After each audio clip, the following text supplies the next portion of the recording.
Good morning and welcome to the XM.com weekly market update. And Peter Maguire is joining me again. Good morning, Peter. Good morning, Andrew. Gold. What can you say? The chart it does, like 2,500, pushing towards 2,600 as we speak. But that's a one-year chart, but it's a pretty incredible story. Yeah, exactly right. We're at about 26.11 for the futures. So, you know, it's the spot market. What's also interesting is that big push up in silver. So the precious metals are on a tear, and the chart tells a story from, early October. 1,807 was the low, and close on, let's say 26.07. It's an $800 move on 1,800. That's mind blowing. Yeah, that's 45%. Not a bad trade. Not a bad trade, and I don't think it's over yet till the end of the year. Many analysts are saying, and you've got the likes of CNBC. I spoke with them yesterday, and they're saying, every chance, everyone's talking 3,000 plus by year end. Yeah. No, it's an incredible run up, so we'll keep an eye on that.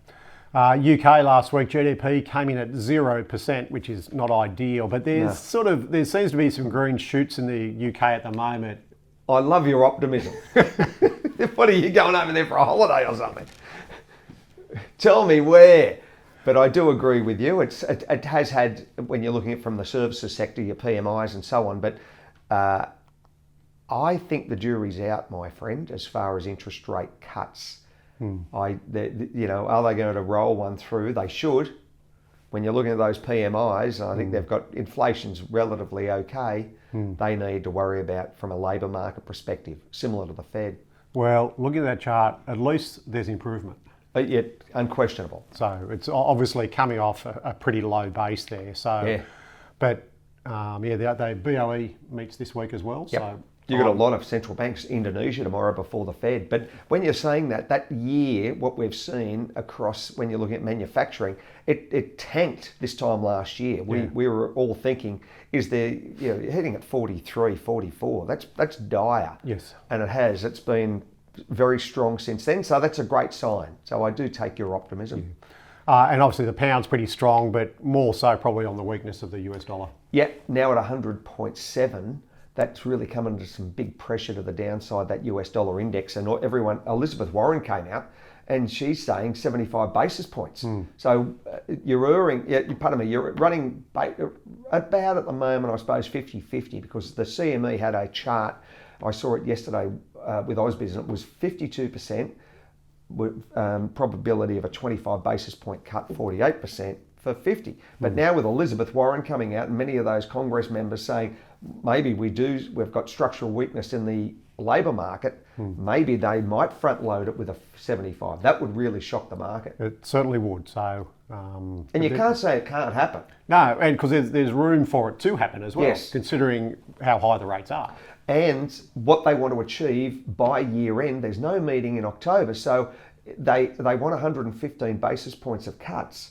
So you put that in that corner. You've only got September, November and December to make it happen. Yeah, and in that case, you probably need a 75 in there somewhere. Yeah. And if you do it up front, just to see the impact of that as well. Yeah, front load. Yeah, for sure.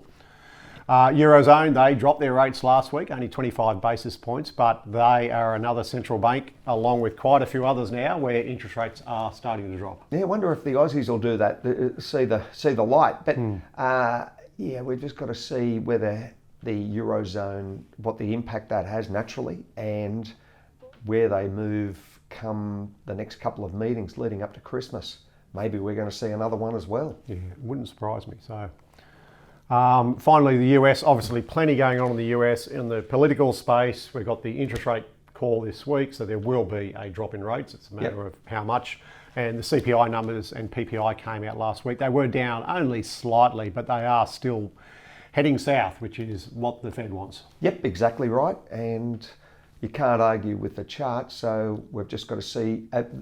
The issue naturally is that labour market perspective. Yes. They've got inflation where they want it. They're worried about the labour market. They're worried about downsizing and all of the impacts from a slowing economy standpoint. So I sit here and that's what we are. We're observers to the market and analysts. Yep. And I couldn't give you hand on heart what they're going to do because no one knows.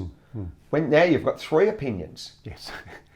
Yeah, so I think at the end of the day, the market will react however it reacts, but take it in its stride. Yep. But I think the fact is, if you're looking like even past the election, past the end of the year, 6 months down the track, interest rates are going to be probably at least 1% or probably 1.25% lower by the end of Q1, next year. At least, yeah, but maybe. But they want 115 basis points by Christmas.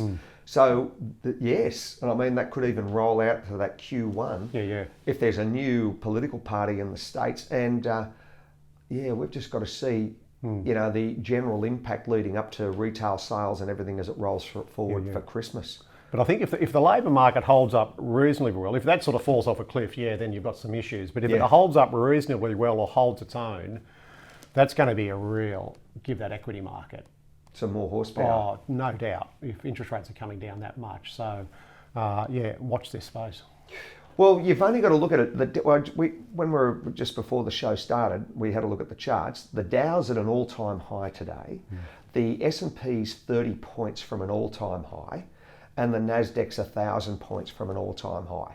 So it's phenomenal what we've seen in the last 6 to 12 months. Yeah, and there's a lot of companies out there, sort of big global companies, where they're well off their 52-year highs. Yeah. Like if you look at some of the sporting goods, like your Nikes and your Lululemons, they're down like 50, 60, 70% because all the focus has been on the tech and AI.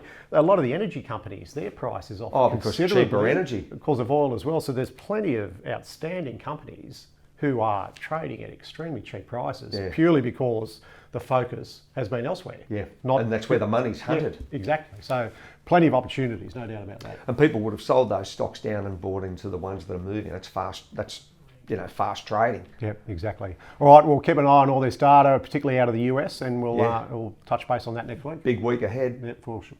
Thanks, Pete. Thank you, Andrew. And that's the XM.com weekly market update.